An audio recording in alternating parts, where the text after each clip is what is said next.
Hi, this is Brian Hegney, instructor of Game and Interactive Media Design. For the first wine glass, we are going to use a spline. Let's go into the front viewport now.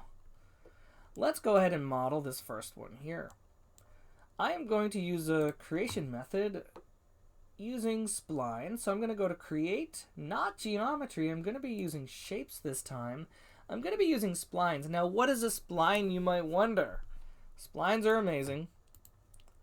I am going to show you something that will blow your mind. Maybe. Because splines actually come from boat making. Boat. Building. So I'll help you understand what a spline is. And you can see some of these things. And in drawings, you can see these are splines, right? Here's an example right here. So these little nails are nailed into a board. And it's got these little stoppers here that are also nailed into a board.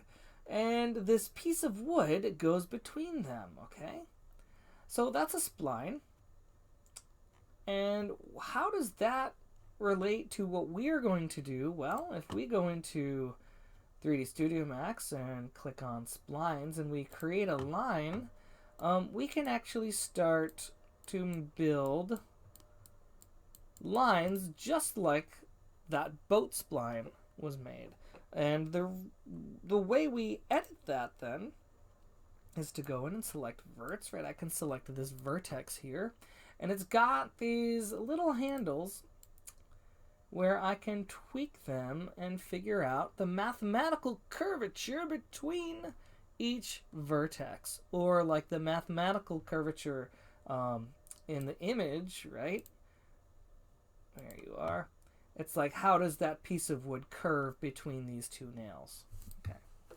All right. We're not going to use this spline, obviously. I'm going to just delete it. Now, there's a couple different ways that you could start out doing this. I'm going to show you my way, and you can choose your favorite way after that. First thing I'm going to do is I'm going to start right about here. Now, there's something I noticed right away. This picture of the wine glass is not perfectly centered because the left and the right of the stem aren't perfect. So what I'm going to do is zoom in really quickly, or zoom in really close, go back to my material editor, click on view image, and just tweak this a little bit. Not that way, that way. That looks about right. Yeah. Okay. That's about as perfect as I can get. Yay. And I'm going to start right here. I'm going to start with a vertex point here, and I'm going to draw my spline, but I'm not... There are two ways to draw a spline. Okay, so I'm going to click on this. I'm going to click on Create, Shapes, Splines, Line. If you just left-click Release, move your mouse. Left-click Release, move your mouse. Left-click Release, move your mouse. Left-click Release, move your mouse, and etc. You can make jagged lines, or like corner points is what we call them. If you left-click and drag Release, left-click and drag Release, move your mouse. Left-click and drag Release, move your mouse. Left click and drag release, move your mouse, and then left click on the beginning vertex. You can close that spline. You can make curves, okay? Now it might make sense to start to make this curved, but I can assure you it's extremely difficult to get the actual curve of this glass perfect the first time. So I have my own way, and I'm going to show that to you now. I'm going to right click out of here and just click delete to get rid of that shape. Okay. I am not going to close my shape. I am just going to keep it open. You'll see why in the future. I'm going to click again, create, shape, splines, line. I'm going to left click, release, move my mouse.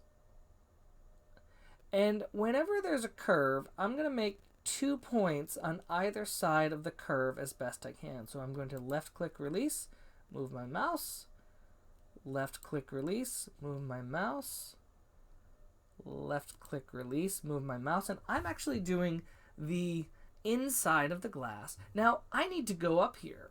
Well, the trick for 3D Studio Max to going up here where my viewport ran out of room, I'm going to move my cursor down here, twirl my scroll wheel backwards to zoom out, move up here, twirl it in to zoom in.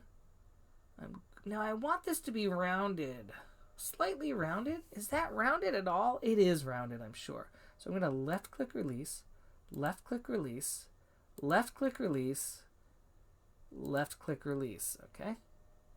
Again, come here, come here. Do you see how we do that? So, whoops. If I'm here and I want to come down here, I'm going to move my cursor up here, twirl out, and move in. Move it down here where I want to go and zoom in. Left click release. Let's go ahead and I'm going to just go right across from it. Left click release, left click release, left click release, left click release. Move my mouse. Left click release, left click release. Let's go here, here. Oh, I think I want to go like this. Let's just do that. Let's see how it is.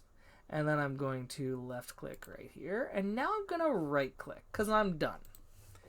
The goal here is, this is going to be a solid glass. Okay.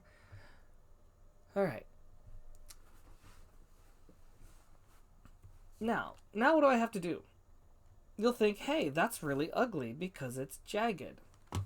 Just so that you know what we're doing, I'm going to go ahead and toggle line off, right? Right click in here. And I'm going to go right to my Modify tab. I'm going to call this Lathe. I'm going to call this, Lathe Glass. And now I'm going to use a drop-down modifier called, guess what? Lathe. Okay. And it's going to do that, and it's going to look really weird. But that's not what we're doing. So just so that you know what we're doing, I used to use lathes all the time. If you don't know what a lathe is, it's a machine that pretty much turns things and allows you to dig stuff out of them. So people lathe bowls. Let's see. What's this guy doing? What's he turning? Come on. Cool. So he's turning that around and around.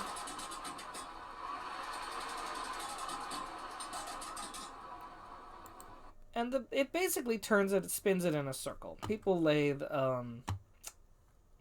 bowls, bed knobs, broomsticks, all sorts of things. And so that's what we essentially did here. We took that 3D shape and we spun it in a circle 360 degrees. I'm going to bring this degrees down so you can actually see what's going on here. There it is. The problem with this is it's spinning it around in the circle from the middle, and so it's actually turning in on itself. Let's see if we can kind of see that. Okay, so that's it. You can see how it's spinning around in the very center, so as it gets to go 180 it starts to spin in on itself. That's not what we want at all. The easy way to do this is to click on under, there we go, align. It's going to be either the min or the max. I don't remember which one. So let's click min. No, definitely not it. Let's click max. There we go. It's a little better. Not perfect. But that's okay. I knew that wasn't going to be perfect. But that's more or less what our cup is going to look like. A couple other things to note. Let's see, it welded our core, so that's good. And it didn't flip normals, which is good. If we flip normals, like if your cup looks black, that's not good. Okay. And if it's set to less than 360 degrees, you can start to see like inside of it, right? There we go. Yeah, and so if it didn't weld the core, you can see how it's kind of, this stuff isn't welded right here. You really want to weld that core. All the verts will be nice and clean, more or less. There's still a few issues that we have to solve later on. We could also see, what can we see here? Okay, that's pretty much it. I'm going to set this back to 360. And I am going to end this video right here. In the next video, we'll talk about how we can actually clean up this glass, because right now it's looking a little poor.